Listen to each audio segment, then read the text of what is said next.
The sea off Greece poses a puzzling question with a disturbing answer. More migrant boats are leaving Turkey for the EU, but on the Greek island of Lesbos there hasn't been an increase in arrivals. There were 19 people on this boat. Please help us, anyone, please. A 16-year-old from Afghanistan filmed these pictures. He said it was shortly after masked men attacked them from a dinghy. The boat was in Greek waters off Lesbos on the 5th of June this year. The boy doesn't want to be identified. Keep our machine. Destroy our machine. All of us are too much afraid because two men have hit all of us with their stick. They are wearing black mask on their faces, and they one have a knife. They just make a hole on our boat and cut the wire which is connected with engine. We analyzed dozens of similar reports and videos, comparing them with geodata such as coastlines and the position of the sun, along with information from emergency calls, official reports and eyewitness accounts. Our conclusion: refugees and migrants are being kept away from the Greek coast at times by force. It seems masked men often attack migrant boats on the open seas, damaging them so they can't be steered and leaving them adrift. Sometimes they even actively force the boats back into Turkish waters, a tactic known as pushback. These pushbacks are illegal and against international law. But it's difficult to establish for certain who these masked men actually are, even though the evidence is apparently overwhelming. Evidence such as this video. A detailed analysis of boat structures led our colleagues from the investigative platforms Bellingcat and Lighthouse Reports to clearly identify the dinghy as belonging to a Greek Coast Guard ship. But Greece denies using illegal methods. The Coast Guard told DW, the operations conducted by Harbour Police and Hellenic Coast Guard are in accordance with international law and international conventions. We also asked the European border agency Frontex, which works closely with the Greek Coast Guard. Their answer didn't refer to the incidents in question. They just said all of their border control operations conformed to the highest standards. My question to Frontex: you say you don't know, but how could you not know? And what steps have you taken to rebut what we have as evidence? Hannah Akiki has been watching migrants moving across the Aegean Sea for years and has seen a rise in the number of pushbacks. She has been monitoring the situation for the European Centre for Constitutional and Human Rights. The EU is expected to stand up for EU law to be respected, and we haven't seen that. We haven't seen it in public statements made by representatives of EU institutions, and we haven't seen it in any sort of legal action that EU institutions have the power to take against member states not respecting EU law. Members of the European Parliament and the UN High Commission for Refugees are demanding an official investigation. They say Greece has the right to defend its borders, but it must do so within international law. And Notis Mitarachi, Greek Minister for Immigration and Asylum, joins us now from Athens. Thank you for being with us. Minister Mitarachi, is the Greek Coast Guard actively pushing back migrants in the Aegean Sea? Absolutely not. We fully abide by international and European law regarding the protection of asylum seekers and refugees. We're facing a crisis. We experienced 9,800 arrivals in 2020, a large number, as you would understand, for the overcrowded camps in the islands and our asylum services. But we are protecting our borders. The Coast Guard is actively there to protect human life at sea. And I am pleased to report that in 2020, we have the fewer loss of life ever in the Aegean. We have only lost one person in the entire first half of 2020. Still regrettable, but a positive development for the protection of human life. You may have seen those pictures of masked men pushing back those boats in the Aegean Sea, indeed what appears to be attacking the migrants in those boats. Is Greece using proxies to do that? Do you know who those men in those boats are and how they got there? I haven't seen the pictures you are referring at.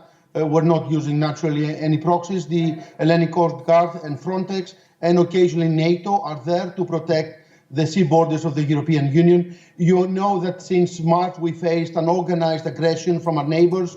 The attempt to cross more than 150,000 people in Evros was well organized, and the entire leadership of the European Union, the presidency of Council, the presidency of the Commission, the presidency of the Council of the European Union were all there to demonstrate the solidarity of the European Union. You know, I want to talk when you're about using the migration crisis as a political tool for geopolitical objective, that clearly is an issue for the European Union. And we understand Thursday, the European Parliament in the plenary will be discussing an EPP initiative regarding Turk's aggression.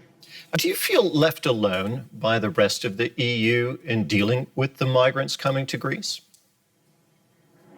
I think there is not sufficient support for relocating people from the frontline states to the rest of Europe. We currently have 101,000 asylum seekers in Greece. You understand, for the asylum services, that's a huge burden. For our 38 camps, that's a big number. We would need more support for other countries to help us with asylum seekers and refugees. But at the same time, you understand, most European countries are not actively participating in a mechanism for the relocation of asylum seekers and refugees. And that's something that we need to work for in the new migration pact, as well as the common returns policy. Minister Mitarachi, thank you very much for talking with us. That was Notis Mitarachi, Greek Minister for Immigration and Asylum. Our correspondent Barbara Vazel joins us now from Brussels for more on this story. Hey, Barbara, it appears that there's overwhelming evidence of these pushbacks, essentially people being denied to come ashore, which is illegal. So why has there been no outcry from the ranks of the EU? I mean, EU observers here, Christine, call the reaction of the official European Union a deafening silence. There has been some reaction now because just this Monday, the European Parliament put this on the agenda, and within one of its committees, the Commissioner for Refugees, Ylva Johansson, was heard. And she said, yes, of course, the European Union cannot defend its borders and at the same time violate its regulations, its laws, its values. And so she called again for these events to be investigated. The problem here is who's going to do that?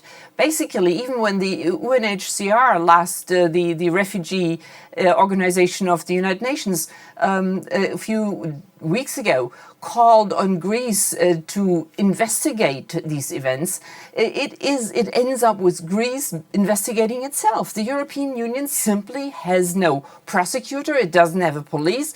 It doesn't simply have the possibilities to do this in an active manner. And so this is something that sort of turns in itself. And until we get to an infringement procedure, which takes a long time, we are just sort of running in circles. Right. I can't believe what I'm hearing. But OK, so why is the EU having so much trouble agreeing on a common refugee policy and a common asylum policy, Barbara? That is quite simple, because it is the most toxic issue ever in the European Union. It's even worse than talking about money. Since the so-called refugee crisis in 2015, this has been sort of kicked up and around and about. And since some Eastern European countries, foremost Hungary, are blocking every attempt to find a common solution, and other countries hide behind that and say, OK, if they don't participate, we're not going to take in people. Every attempt at redistribution of refugees, relocation of refugees, whatever, on a communal level fails. There have been some single incidences where a group of the willing has said, OK, we'll take some people in. This is a big humanitarian issue at the moment. We need to solve it. But in the end, this is no closer to a serious, a real and a fair solution than it was 5 years ago. And it seems like a relatively hopeless case. Barbara, so what's been the EU's response to the demands that the Greek government is making? They're going to throw up their hands like they've done in the past with Italy. I mean, same problems there. We've seen it. I mean, the whole right-wing populist development in Italy was fueled by this lack of solidarity. And yes, it is there. It exists. It's a simple truth.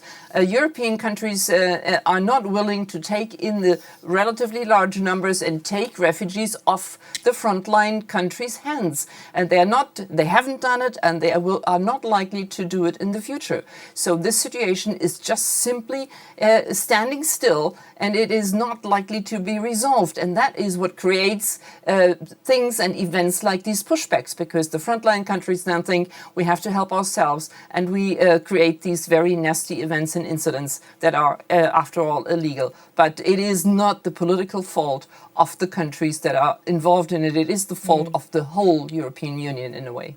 All right, that's Barbara Wezel in Brussels. Thank you, Barbara.